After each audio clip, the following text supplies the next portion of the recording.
আসসালামু আলাইকুম। স্বাগতম সবাইকে আমার নতুন ইউটিউব চ্যানেলে। আজকে আমি দেখাবো নারিকেলের নাড়ু বা তিলের নাড়ু। এর জন্য আমার লাগবে নারিকেল, তিল, গুড় বা মিঠাই এবং চাল। প্রথমে তিলগুলোকে হালকা পানি আর লবণ দিয়ে ভালো মতো মেখে এগুলোকে ভেজে নিব। ভাজার এক পর্যায়ে যখন তিল থেকে একা একাই সাউন্ড বের হবে তখন বোঝা যাবে যে তিলটা ভাজা হয়ে গেছে। আর তিল থেকে সুন্দর ঘ্রাণ বের হবে। তিলটাকে বেশি ভাজা যাবে না, বেশি ভাজলে তিলটা তেতো হয়ে যাবে। একইভাবে চালও আমি হালকা পানি আর লবণ দিয়ে মেখে এরপরে ভেজেছি। চালটাকে আমি এক পট চালকে ২ বার ভেজেছি। প্রথমে প্রথমবার আমি শুধু চালই ভেজেছি। দ্বিতীয়বার যখন আবার চাল ভেজেছি, ওগুলোর সাথে হাফ চামচ কাঁচা জিরে মিক্স করে এরপর চালটা ভেজেছি। চালটা যখন অর্ধেক ভাজা হয়ে গেছে, এরপর এর সাথে হাফ চামচ জিরা মিক্স করে এরপরে ভেজেছি। কারণ চালের সাথে একসাথে জিরাটা দিলে জিরাটা একেবারে অতিরিক্ত ভাজা হয়ে যাবে। কারণ চালটা যেহেতু ভাজতে একটু লেট হয় আর জিরাটা তাড়াতাড়ি ভাজা হয়ে যাবে। এর জন্য আমি একসাথে না দিয়ে চাল অর্ধেক ভেজে এরপর বাকি অর্ধেক চাল 50% ভাজার পর এরপরে জিরাটা দিয়ে ভেজে নিয়েছি। এরপর ভাজা তেলটা ঠান্ডা হয়ে আসলে আমি একেবারে অল্প একটু ব্লেন্ড করে নিয়েছি। ২ সেকেন্ডের মতো হালকা ব্লেন্ডারটা ঘুরিয়ে নিয়েছি যাতে আস্ত আস্ত থাকে, পুরোপুরি ফাঁকি না হয়ে যায়। কিন্তু চাল ভাজাটা আমি একেবারেই ফাঁকি করে ভেজে নিয়েছি। আমি যেহেতু একই সাথে নারিকেলের নাড়ু এবং সেই পিঠা বানিয়েছি, এর জন্য আমি উপকরণগুলো বেশি নিয়েছি। আপনি চাইলে শুধু নাড়ু বানালে উপকরণগুলো অর্ধেক করে নিতে পারেন। এখানে আমি হাফ কেজি গুড়ের সাথে হাফ কাপ পানি দিয়ে জাল করে নিচ্ছি। পানিটা বলক উঠে আসলে হালকা নেড়ে এর মধ্যে অল্প পরিমাণে বা হাফ চামচের মতো লবণ দিয়ে এরপরে ভালো মতো নেড়ে নিয়েছি। বলক উঠতে শুরু করলে ভালোভাবে নাড়তে হবে যাতে লেগে না যায় বা বলক উঠে পড়ে না যায়। চুলার হিটটা একটু কমিয়ে এরপর ভালোভাবে নাড়তে হবে।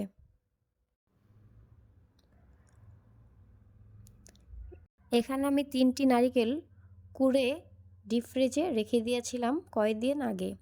যেহেতু আমি একটু আগেই বের করেছিলাম তার জন্য নারিকেলটা আমার ভালো মতো না গলে শক্ত হয়েছিল। কিন্তু ভালো মতো নেড়ে দিলে একটু পরেই এগুলো সুন্দরভাবে মিশে গেছে। কিন্তু ফ্রিজে থাকার কারণে এই নারিকেল থেকে অল্প একটু পানি ছেড়েছিল। আপনি যদি ফ্রেশ নারিকেল কুড়ে দিতে পারেন তাহলে এ থেকে এত পানি ছাড়বে না। হালকা পানি যদিও একটু ছাড়বে। এর সাথে আমি একটা তেজপাতা দিয়ে দিয়েছি। আপনি চাইলে তেজপাতাটা নাও দিতে পারেন। হাফ কাপ চাল ভাজার ফাঁকি আমি এর সাথে মিশিয়ে নিয়েছি। এর সাথে হাফ কাপের একটু কম আমি তিলটা মিশিয়ে নিলাম। আপনি চাইলে গুড়ের পরিবর্তে চিনি দিয়েও করতে পারেন, কিন্তু গুড়ের নাড়ুর মজাটাই আলাদা। এটা নাড়ু বানান বা পিঠা বানান, ২টার ক্ষেত্রেই এটার টেস্টটা অতুলনীয়। কিন্তু গুড় সচরাচর পাওয়া যায় না, যার ফলে এটা চিনি দিয়েও করা যায়। আর আপনি চিনিটা টেস্ট করে দেখতে পারেন, মিষ্টির পরিমাণ কম হলে এর সাথে চিনিও মিক্স করে নিতে পারেন। আমাদের এক পর্যায়ে টেস্ট করার পর যখন চিনিটা বা মিষ্টিটা কম মনে হয়েছিল, তখন এর সাথে আমি হাফ কাপের মতো চিনিও অ্যাড করে দিয়েছিলাম। একটু পরপর সুন্দর করে নেড়ে নিচ্ছি। এটাকে অতিরিক্ত ভাজা যাবে না বা অতিরিক্ত কুক করা যাবে না, তাহলে এই মিক্সারটা ড্রাই হয়ে যাবে এবং নাড়ুগুলো সুন্দরভাবে আটকে যাবে না, ভেঙে যাবে, গোলও হবে না। আপনি চাইলে এক পর্যায়ে অল্প একটু হাতে নিয়ে দেখতে পারেন যে এটা এখনো আঠালো আছে কিনা বা নাড়ু বানানোর জন্য প্রস্তুত হয়েছে কিনা। আবার বেশি পানি পানি রাখলেও এটা কিন্তু ভালোভাবে নাড়ু হবে না। চুলা থেকে নামিয়ে একটু ঠান্ডা করে আমি ভালোভাবে মিশিয়ে নিচ্ছিলাম যাতে নাড়ুগুলো ভেঙে না যেয়ে সুন্দর করে দলা হয়ে থাকে এবং বানানোর সময় বেশি সমস্যায় না পড়তে হয়। ভালোভাবে মিশিয়ে করার কারণেই নাড়ুগুলো সুন্দর তেলতেলে হবে এবং একটা শেপের মধ্যে থাকবে, ঝুরো হয়ে ভেঙে যাবে না।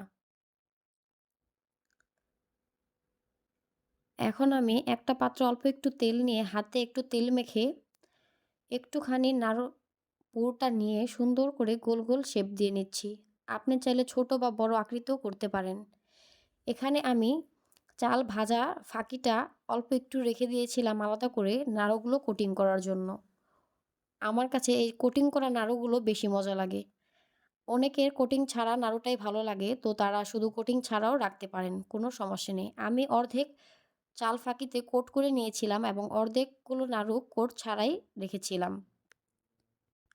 ভাজা চালের ফাঁকিটার মধ্যে কোট করলে নাড়ুটার টেস্ট আমার মনে হয় অনেক গুণ বেড়ে যায়।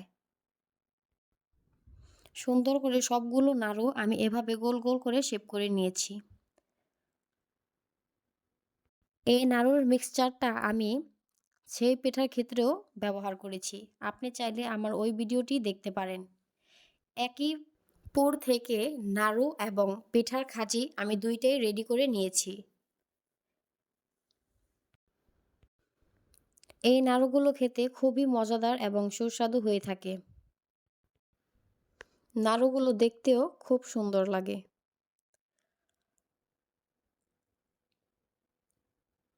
সবগুলো নাড়ু আমি একসাথে শেপে দিয়ে চাল ভাজার গুঁড়োটার সাথে ঝাঁকিয়ে মিলিয়ে নিচ্ছি বা কোট করে নিচ্ছি।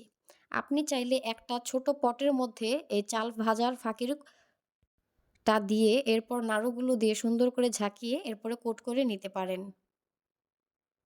তাহলে আর হাতে লাগার বাড়তি ঝামেলাটা থাকে না।